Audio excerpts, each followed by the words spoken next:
Guys, geus pernah nyobaan can pencok toge jiga kieu nya, urang mah ieu teh jadi menu favorit salah sahijina soalna mun tepanggih jeung toge urang sok bingung masakna teh mun tepanggih jeung tahu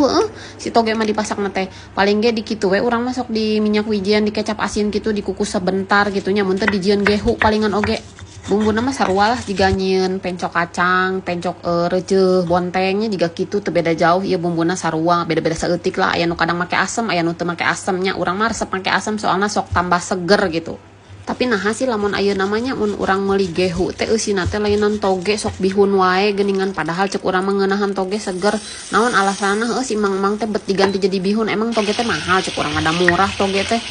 Taya urang meuli toge teh tadi 5.000 tilu jeung bayam saiket jeung naon teh sosin saiket tuli toge sakieu tuh 5.000 teh menang tilu jenis urang sayuran teh di si emang teh tadi teh. Lamun aya penjual gorengan di dieu urang hayang nanya kunaon bet diganti gehu teh eusina lain toge ayeuna mah.